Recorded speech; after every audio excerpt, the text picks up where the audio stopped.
Greetings, it is I, Tantus Naravan Dracovin, Lord and Emperor of the Dracovin Empire, and welcome. Today we're going to return to Big Eye, Small Mouth, BESM, and we're going to continue our talk on the expanded game mechanics, and this time we're going to get into talking about items. But let's finish up speaking about game mechanics first, because that's where we were at. So the last thing I really want to talk about in game mechanics is using non-combat powers in combat ways. They have an entire section where they discuss this. What this would mean is I would use something in an aggressive manner, like forcefully teleporting someone. If I could, go over, force someone to be teleported. That would be what it would really mean. Now they give a whole list of abilities that really would generally work with this, but you could, if your game master thinks your suggestion for using something would still also work, then the possibility exists of him allowing you to do that. So the game master basically, you would ask, like, could I do this? And your game master would say, sure. So normally you would roll your check to see if you're successful on using your power. That's the first thing. So I see, okay, my power is being successfully used. The target then can resist it. Now they normally resist it with their soul, so they make a soul check. Now granted, there are circumstances where another one of the stats might be used. It can come up. And so they see if they resist it. If they successfully resist it, the attempt fails. If they fail to resist it, they are affected. Now every creature does have a sphere of influence around them. Effectively things near them or kind of contacting them that count as part of them. That might be like an item they're holding, the ground they're on, the air around them. So if you do something to target that, they would still get the save because it's something under their sort of purview of control, and that would directly affect them for you using this power on it. So if I would teleport the ground out from someone, they'd still resist it. It wouldn't just me using the power. They would have a chance to avoid that effect. Now, powers, not just these, can be used to target groups. So not just non-effective powers. This might also be something like a mind control that affects a group. How they would resolve them is there's a couple of different ways. The basic way would be you'd roll the average soul of the group and just see if the group would be affected. If you're doing it this way, then any important NPCs or villains or anything like that, or important characters within the group, would check separately. But generally speaking, you just roll the average and see if the group would be affected. You could also just make one check and then add that to each of the individual souls in the group. So like if there was a large variety and they didn't have just a sort of quick average, then you could just sort of roll it out and see, like that guy with a 2 might be affected, but that guy with a 5 wouldn't be. You'd compare each individually. So let's start talking about items. So when we talk about items, they are purchased with character points. We've discussed this before when we talked about like purchasing attributes with character points. This is one of them. Now there are specific things that you come into with them. First of all, because items are sort of on their own. First of all, you can purchase items as a group. Now this has to be extra special. What it means is that you're purchasing as a group an item which is very important to the group, so that everybody's involved in it. This could be something like a ship. It could be something as simple as some kind of artifact. Effectively, if you're doing this, you're splitting the character point cost evenly among all the characters. But it has to be a minimum of 5 for all the characters, because it's supposed to be such an important object. That means if 3 people are spending it, it has to be a minimum of 15 points. Or if 2 people are getting it together, it has to be a minimum of 10. Now granted, the less people that are getting it, the less of the group that's getting it, then the less important it is. But the more people that are pouring into it to get this item have to have some more points for it. It's reflecting the importance of the item. Now, items can have defects. They can have deficiencies to them. Effectively, normally what this is associated with a certain person. That, like I have this item, it's associated with me, is the sort of defect related between the two of us. There can be an item that has like a defect on it personally. That could be like unreliable. This is a little more rarer, and it would be something you'd have to discuss with your game master, that it's the specific item that has this defect. That might be more something like a starship that has like an unreliable engine.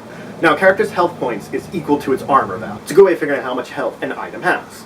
Now, items can be just variables in themselves, like a scope for a rifle is a variable for a power. It's not just a power. So that is an actual option too. So it's something you can purchase with character points because it would have a value to it, but it wouldn't be a power. It would just be a variable that you'd be adding on to something else.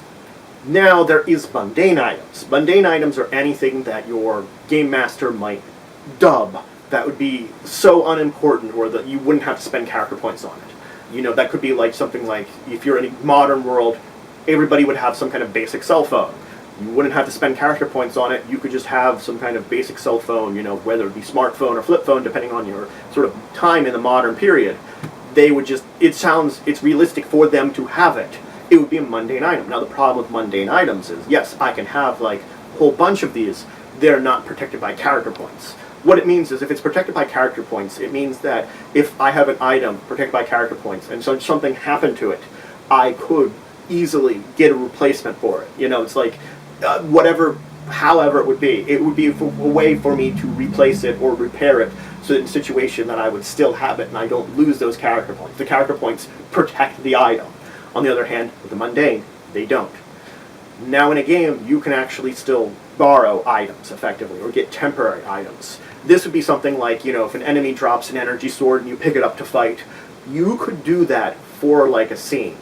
Should you choose to keep stuff like that, or pick up things and keep them, that's technically abusing the system at that point in time.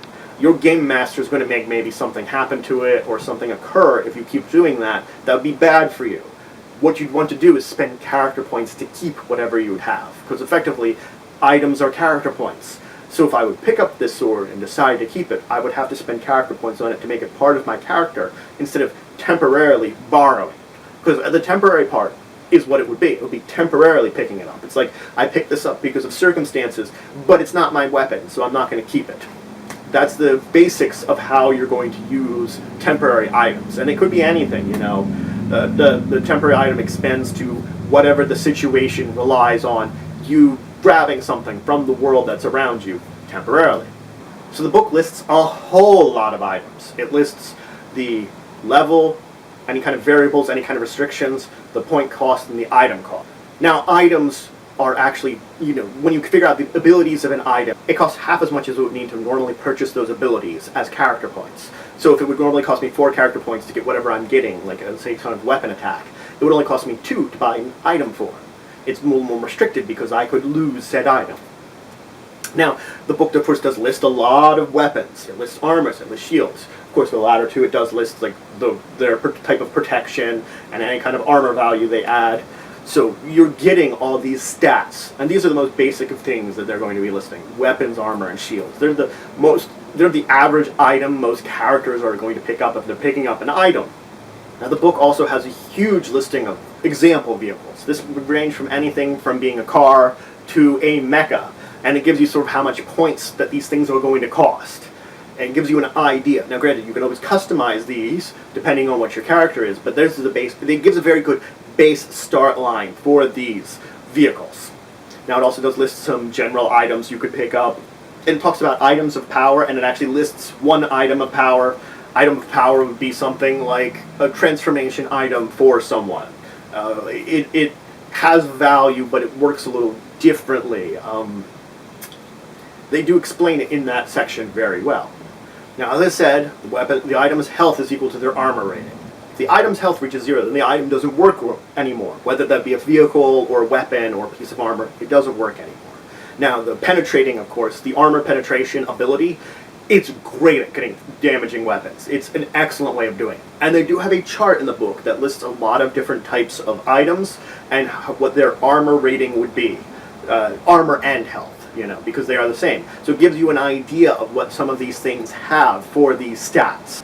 The last thing that the book does list in this section is destroying buildings and then destroying planets.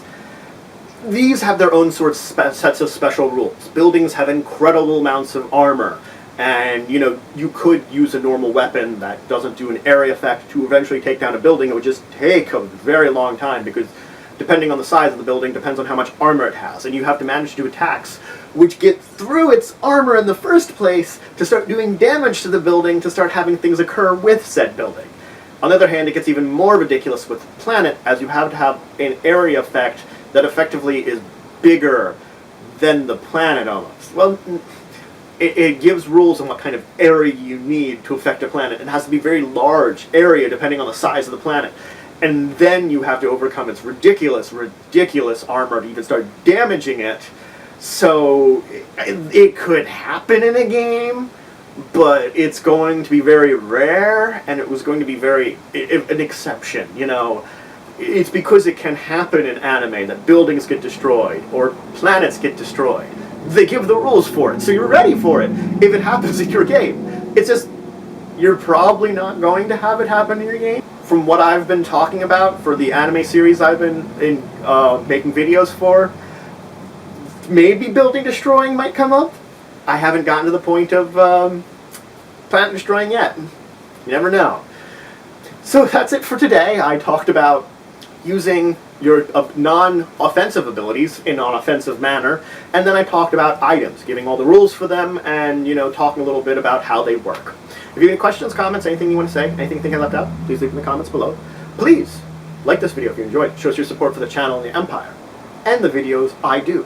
Please subscribe if you already have. We're always looking for more members, more citizens of the Empire, and please share this video. If you know anybody that would learn from it, or would just enjoy watching it, please share it with them. And until the next time, I bid you farewell.